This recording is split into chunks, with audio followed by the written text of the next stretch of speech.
Hello and welcome to the Community Voice. I'm Fara. I have the privilege today of having Alan J. Hall with me. He has a beautiful memoir, Hiding in Plain Sight, as told by Bobby Kaufman. And he's going to share his story of being a Holocaust survivor and thriver in life right now. And I'm just so happy and appreciative that you're here with me today to tell your story to myself and to your viewers. So thank you so much for taking the time. I'm honored to be here with you. You've had a full life. You've had an incredible life of No. of story, of experience. I'm still having it. Absolutely, that's what I'm saying. You have a full life. And Yes. and bring me back. You were born in Poland.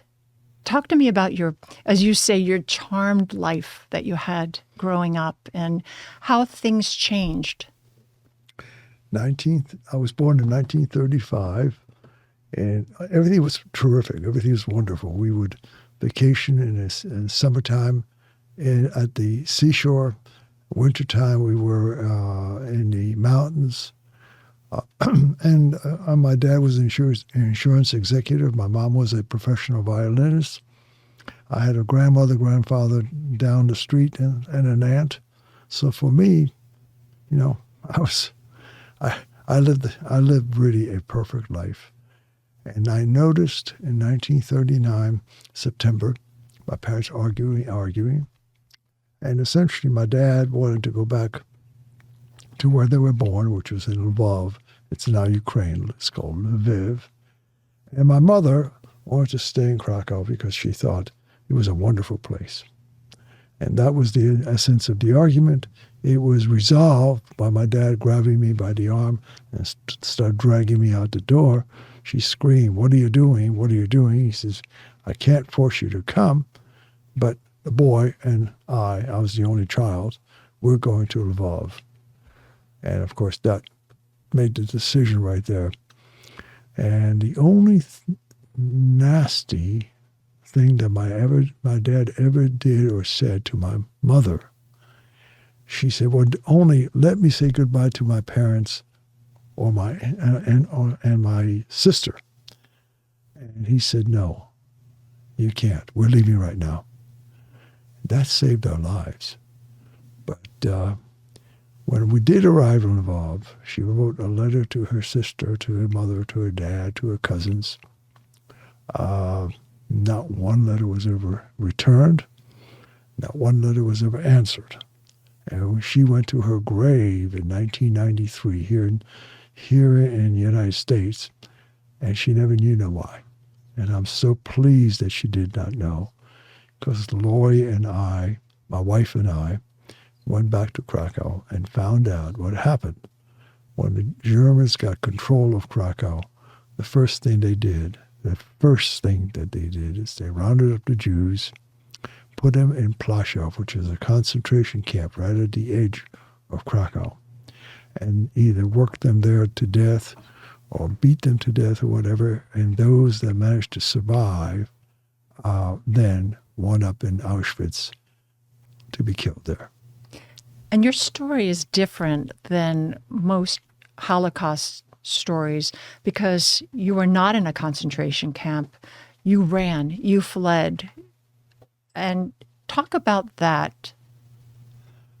Well, initially, we stayed put. My dad was involved, was a project manager building a performing arts theater.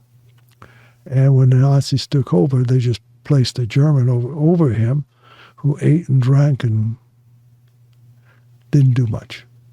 And my dad continued to run the work, and they seemed to have a good relationship. So he walked out of the ghetto every day. Now, we were stuck in the ghetto, my mother and I. And the way we got into the ghetto might interest you. We got a little card, like a 3x5 card, saying, "You have to move from your very pleasant apartment, and this is your new address. You can only take one suitcase, small suitcase." When we went to the new address, there was already a family living there. And we had no idea why would they put us where there's another family. And then subsequently a third family moved in days later. We never heard the concept of ghetto in Poland. And that's what was happening. They were forming a ghetto by us walking voluntarily. Well, we were forced to walking to this place. At first, there were no fences, there were no gates, there were no guards. But very quickly, within a matter of weeks, like 2 or 3 weeks, the guards and all the rest of it came up. And my mother and I were very careful. We always stayed in a room and waited for my dad, and he came, and in his briefcase, he always had papers. But in addition to that, he always had the food he could buy in black market. And that's how we survived. And your father did something without anesthesia. He went and had a nose job so that he would look more Aryan. Yes. Talk about that. Well, somewhere along the line, my parents decided that life in the ghetto was unlivable. And it was only getting worse, literally day by day. There were new edicts coming forth all the time. And so they decided that we're going to have to get identification papers showing that we were not Jewish. Now, if you have a driver's license or if you have an ID card, it was very much what we had in Poland. But in our ID cards, if you were Jewish, there was a red J stamped right on the face of it. So all they had to do was get an ID card that didn't have the red J. And there were forgers that were making those. My dad made contact, and he realized that they could be on the other side. But his face, he had a large, beautiful, bulbous nose, and that was precisely the kind of nose that the Nazis showed as being Jewish. And so he tried to persuade this physician to give him a rhinoplasty. The doctor said he couldn't. First of all, no Jew was permitted in any hospital, no matter what the illness or accident. And secondly, they had asked if he could have it at his home, and so he said no, he couldn't, because he had no assistant, he had no anesthetic, he had not a full array of tools. They went back and forth arguing, and finally Dad played his ace card, and he said, "I want you to know, I have a 7-year-old son, and he is fully and completely dependent upon me. If I don't make it, he cannot survive at all." Dad was absolutely truthful about that. And so he told the doctor that he would have it on his conscience for the rest of his life that a 7-year-old child died because the doctor refused to refused to do the nose job. That was a little more than the doctor was willing to handle, to deal with. And so he said, and my dad understood. There were there were no assurances. So my dad went into his home with a half a bottle of vodka. That was his sole anesthetic. Chugged it, and then proceeded to help the doctor carry his tools, and actually hold the tools for him, and hold the tray, catching the tissue coming out of his nose. And the rhinoplasty was a brilliant success and a dismal failure. Cosmetically, it was not pretty, but he sure didn't look Jewish. And my dad completed a transformation by going to the bathroom as a brunette and coming out as a blonde. His rationale: if women can do it, so can he.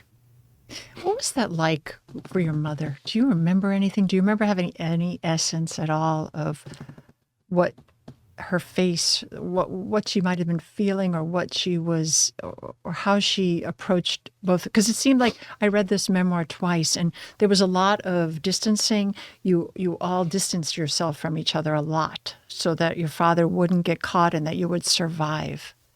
Frequently, my mother and I were together, and my dad was somewhat distant. Now, he may be in a different apartment, same side of town, but the rationale was 3 Jewish faces was just too much. By the way, speaking of Jewish faces, that one time call nearly cost our lives, but we'll get to that in Warsaw. We missed our dad, but they had a marriage where, if you will, imagine a sailboat. Dad was the wind, Dad was the sails, Dad made it happen. My mother was the hull, my mother was the ballast. She kept it going. She kept it steady. And they had a partnership till the day died. Dad died in 88. She really had a very difficult 2 years. And then she died in 93. Your family was hiding in plain sight. There were so many references where you could have been caught. There's so many times when you were caught and it was people turned a blind eye. What kind of strategies? Was this like on the fly? I'm going to survive no matter what. But how do you concoct these kinds of things? A good bit of it was, in fact, on the fly. And we were extraordinarily lucky because every turn, any time a door opened, it could have been death. So we hid in a Nazi headquarters building for 2 years in a closet. Underneath, in full plain view, you could have been. No, we were not in view. We were hidden in a closet. But you could see. You could see out. There were little slats that you can see out. But you were really in this little cubicle. You and your mom. Yes. Talk about it was a what closet. That hiding space. Well, imagine a closet, maybe a 4.5 foot wide closet. She sat on one side. I sat on the other side. We each had a pillow in our laps. And we never once sat on those pillows. The pillow was to absorb sound. If we had a cough or sneeze or anything, head went in the pillow because there were people all around working. And if they heard a sound, and in fact, once or twice they did, they said, "What was that? What was that?" And we could hear them say, "What was that?" And we just held our breath. We needed to go to the bathroom, and we would crawl on top of the potty that was in the closet with us and do our business and then just cover it up with newspaper. But it had to be absolutely quiet. What was that like? How old were you? When I was in the closet, 7 to 9. I was 7 to 9 years old in the closet. What goes through your head? I don't know. Did you just blank out for those? Oh, 2 no. years? Oh, no. Did you create fantasy? Did you tell yourself a story? No. Your father used to tell you stories. Did you go reciting those beautiful stories that you mention in the memoir? After people went home, and that in itself is an interesting story. You see, my dad could not be seen riding the elevator up every night at 5 or 6 in the afternoon and riding it down at 8 in the morning. So he would walk the stairs when everybody else was running the elevator.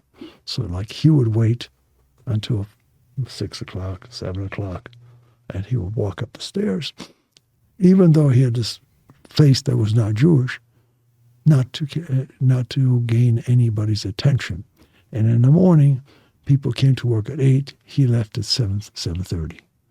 So he was basically invisible. And we were more totally invisible because we were in a closet. What was it like? My mantra, and then I had really two versions of it. Mommy, Daddy, I don't want to die. Mm. Or to myself, I don't want to die. I don't want to die.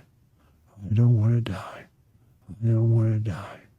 I don't want to die. Mm. And when you keep on doing that, you can stay hours because I didn't want to die. Mm.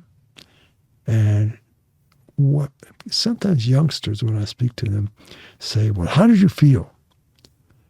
And while I cannot truthfully tell how I felt at any given moment, but imagine I was terrified to the point I couldn't breathe for 5 years.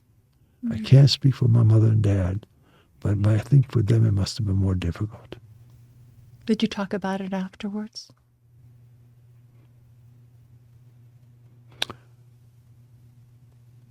Oh, yes and no. My mother never uttered a word, not one word, until I finally forced her when she was maybe a year before she died. And by that time, her recollection wasn't perfect. But she did give her testimony, not to Spielberg because that was before. And her testimony is at Emory University. Mm-hmm. My dad never shut up. He would talk about the Holocaust all the time, nonstop. Anybody that would listen to him for a moment would hear about it. In fact, we had a really interesting experience. We were at a family dinner in Solon, Ohio. No, it's Beechwood. And right in the middle, well, right after the main course, before dessert, Dad said, yeah, I don't feel so great. And so he went to sit on the couch, and I kept on leaving the table. By that time, my wife and one of my daughters had gone back to Atlanta. And I kept on going back, and after about half an hour, I said, I'm calling the ambulance because it's just too long. He objected, but finally I persuaded him, and I did. Well, in the emergency room, they worked on him, etc. And at first they said he was just fine until he wasn't fine. And then when he really got into trouble, and they were trying to bring him back to life, a nurse came out of the emergency room area, and she was just crying. And that's not a sight that you often see in a hospital. And we approached the nurse and then, are you okay? Can we do anything for you? She said, your dad was telling me his story when he passed. Mm. And that was my dad. That was the essence of my dad. Mm. And you, fast forward, here you are, you have children, great-grandchildren, great-great-great-great-great-grandchildren, we can go on. When they ask... I'm the composite of my parents. Do you talk? At first, I started to, hesitantly. And the Holocaust survivors, the inmates of camps, approached me and said, what do you know? You were not in a camp. You were not a real survivor. Well, I lost my childhood. Mm. And I came here to the United States, and the first time I saw a classroom, I couldn't read, I couldn't write. They put me in the 5th grade, and I knew not a word of English. So I was embittered.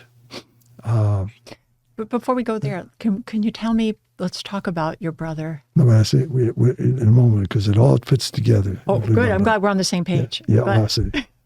So I said, they don't want me to talk. Fine. I'm good with that. So another 40 years goes by. And unbeknownst to me, my brother becomes the chairman of the Holocaust Memorial in Miami Beach. And he and I, well, I knew that, but we moved down here. And he said to me, he was born in the middle of the Holocaust. Actually, not in the middle, almost at the end. And he said he had no recollections because he was an infant when he was in the Holocaust. But I had a full set of recollections. And he knew because on occasion we would talk. He said, "You must talk." Well, at first, I did not welcome that comment. But after a while, I started thinking, as the older survivors, the ones who put me down, who said I had no right to speak, were getting frail, were getting unable to speak, and some passing on. So I had no choice. As long as any of us are able to speak, we must speak. We must speak. We must warn the world. And so I started speaking, and when I did, I could never once get through a presentation without crying. Mm. And it was only after, I don't know, many iterations that I could learn to speak without crying.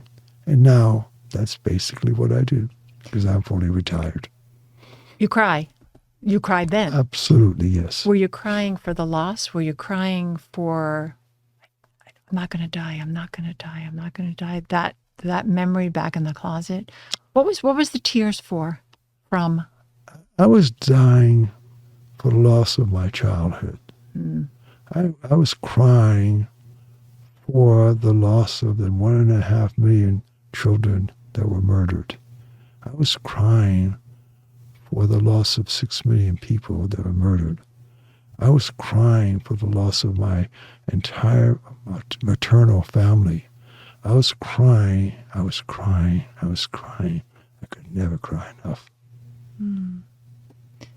And yet you were thrown into a situation, leaving. Your mother said, you're taking your brother, at that time 22 months old. Yes. And you were how old? I was, let's see, this was 1946, so I would be 11 years old. So you're 11. Yes. Andy's 22 months old. What happened? Well, my dad got involved in the Polish government, and he had a very nice job. And he was an insurance man before the war, so he was an insurance man after the war. That's all he knew. And he looked at Moscow, and in Russia, there is no insurance because everything is owned by the government, so there's no need for a surety. And so he then looked at London, where the insurance companies were still functioning, Sweden, Switzerland, and started going over there trying to persuade them to set up offices in Poland so that when people wanted to set up a factory or an office or some sort of a branch, they could get it, they could insure their properties. He did not. We thought the Soviets were our heroes. He didn't understand the schism between the East and the West. Middle of the night, about 3 a.m, they always came about that time. There was this banging on the door, and essentially they took him to jail, local jail, and then subsequently he was sent to Siberia.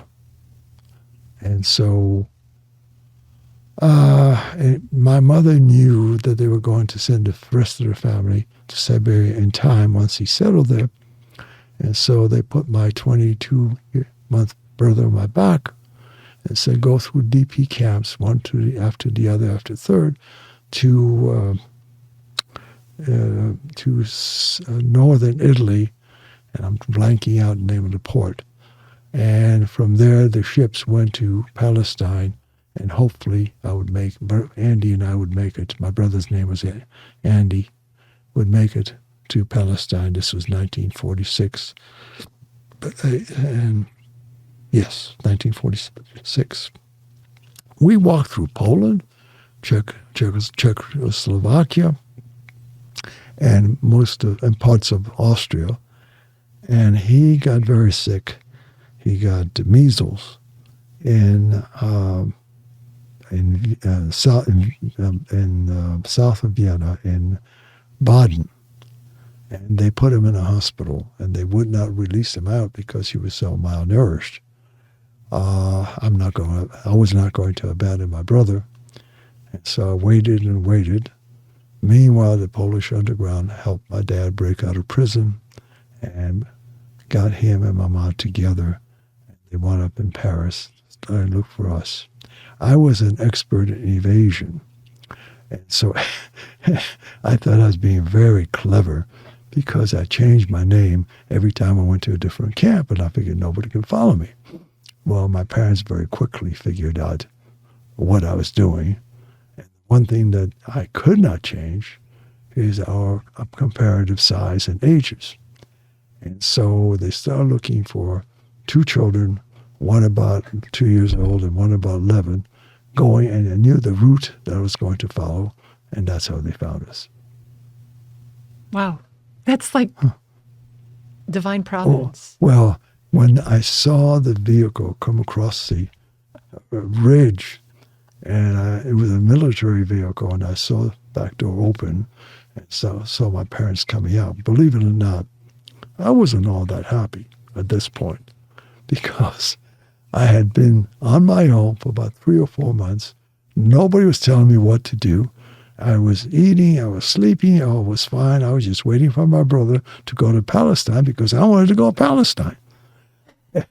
Was he cooperative at least? 22 months. They're kind of like, not so, they're kind of defiant at times. And he was a pain in the neck sometimes, but that's okay.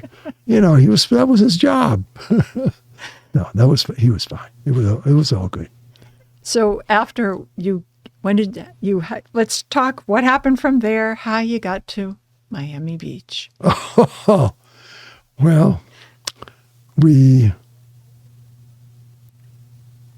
got together and somehow the vehicle took us back to Paris. And in Paris, my parents were looking at possibly resettling in Italy or perhaps in France. They were not going to Poland. Poland was still dangerous for Jewish people. But my dad had 2 brothers in New York and 1 sister in Argentina. So there was correspondence going on, and Argentina was not a happy place at that time. At any rate, 5 months later, after 5 months in Paris, we got 4 tickets on American Airlines. I've forgotten what airplane it was, but it was 2 seats and 2 seats all the way up and down. And so we arrived in New York, and I got to tell you about the arrival. It was about 9 or 10 at night, pitch black. And of course, I'm looking out the window, and I'm a kid. So I'm looking out the window, and all of a sudden, this milky white window appears. And in Europe, it was still dark. There was no real electrical generation. Everything has been wiped out. And so we came in over Manhattan. And you can imagine this kid looking down and seeing all those lights, etc. And I like to say when I speak to people, I came out of darkness into the light. Mm. And so the passports that we had, of course, were revoked at the moment that my dad was arrested. But we still had diplomatic passports. And when they asked my mother to surrender passports, my mother said, they must be in the office. I can't find them. They were in the dresser drawer.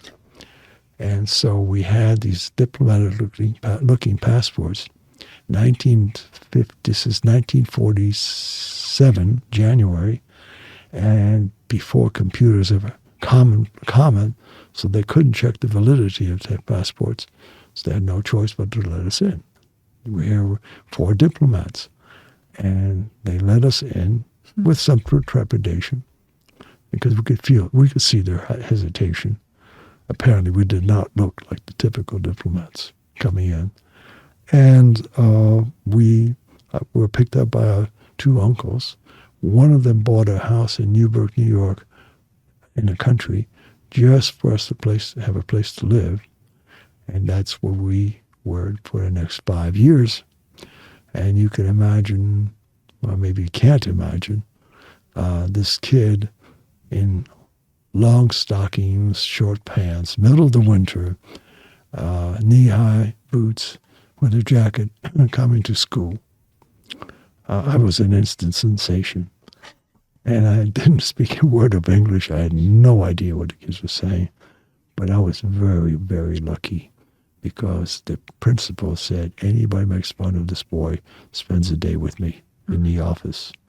And the teachers, I don't know whether they felt sorry or what the emotion was, but they spent much time with me that a year and a half, 2 years later, by the time I entered 7th grade, I was nearly on grade level. And I have my mother's ear as a musician, and I used to hear a word, I would practice it until I could say it without an accent. And that's how I learned English, word by word. I know we're short on time, but I do want to get to a bunch of other things.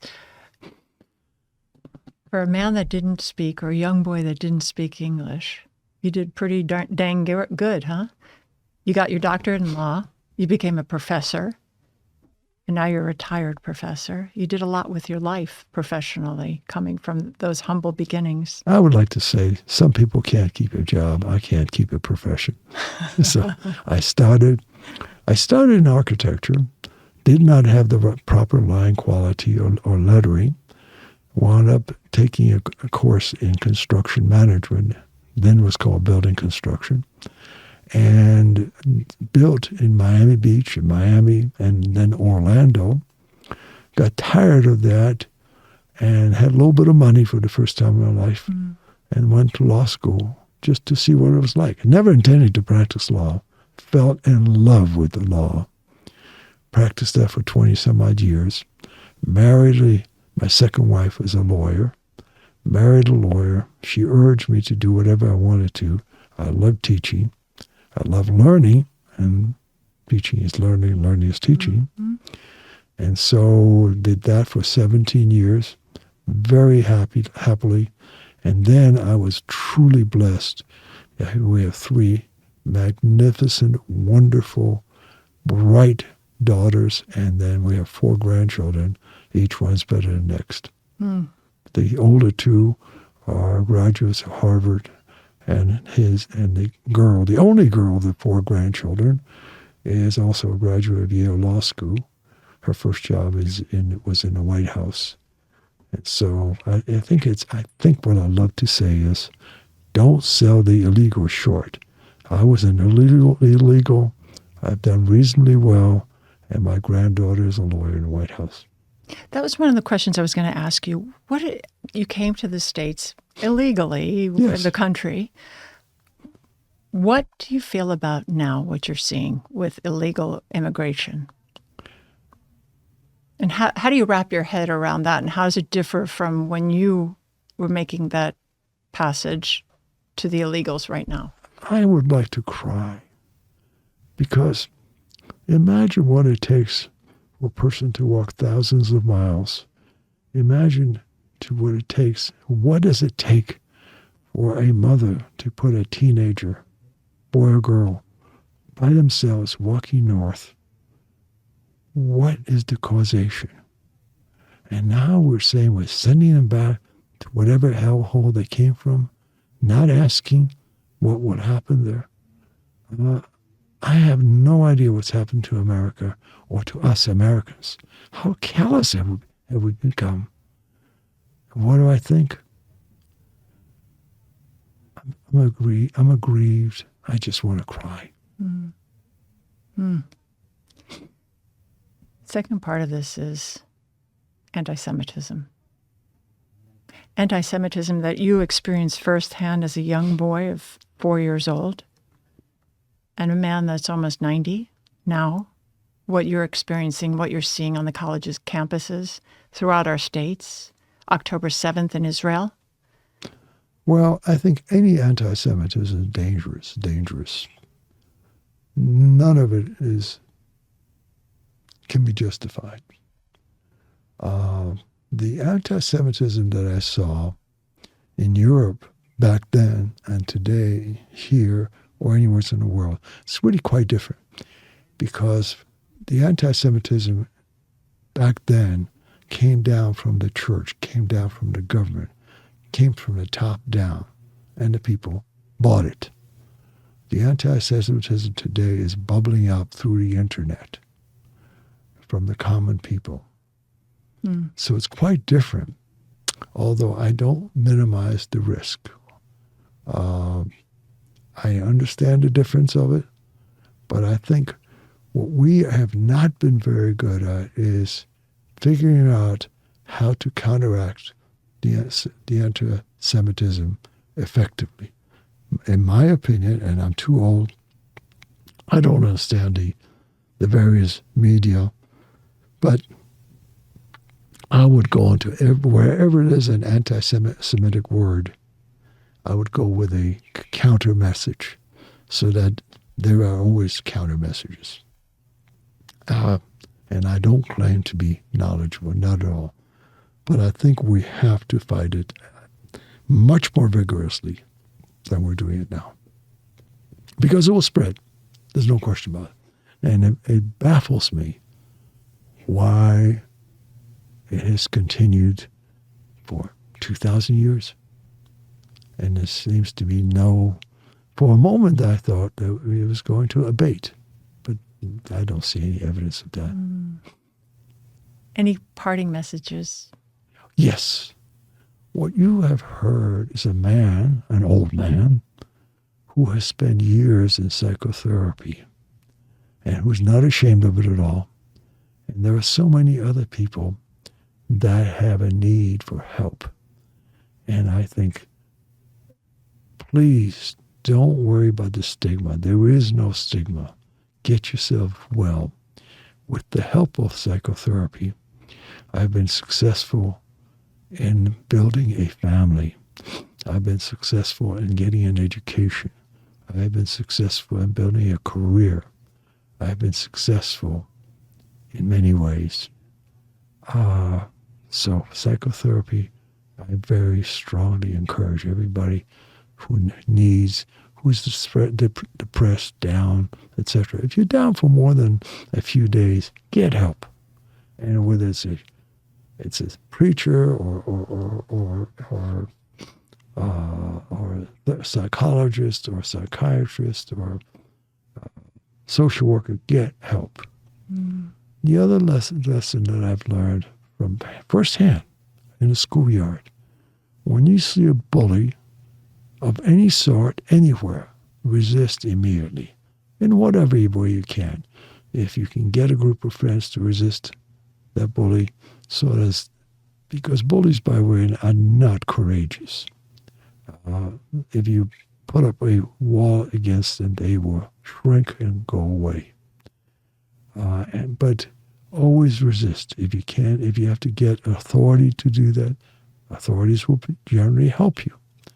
But if you don't, if you're a bystander, if you are a sympathizer, etc., it's going to get worse and worse and worse. And just because you're not the person that is being belittled, bothered, beaten up, whatever, don't think you're safe.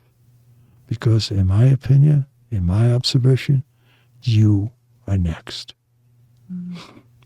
The other thing, of course, because it's so obvious, I believe in getting as much education as one can throughout life. And not only that education in just in college education and PhDs and JDs and MDs. No. I'm not referring to that at all. Education certainly includes that. But it includes being a master plumber or a plaster electrician or whatever. Believe me, many plumbers make more money than attorneys. Many electricians make more money than even doctors. So there are various forms of education. But I truly feel badly for the kid that drops out of high school. In fact, right now, and this is not yet done, I am trying to set up a scholarship fund to help kids stay in high school before college. Because statistically it's been proven, kid drops out of high school, earns 1/2 the salary or income that a kid who finishes high school. Wow. Alan Hall, I want to thank you so much for being my guest today and for sharing a sliver of your story. And I also want to be the first to wish you a happy 90th birthday, even though it's a while from now. But I want to publicly Thank say you. thank you. Thank you for being with your humanity and for being with me today. Thank you so much. It's been an honor to be with you. Thank you. And thank you for joining us today. I'm Fara Sachs. Until next time, take care of yourselves and each other. Have a great day.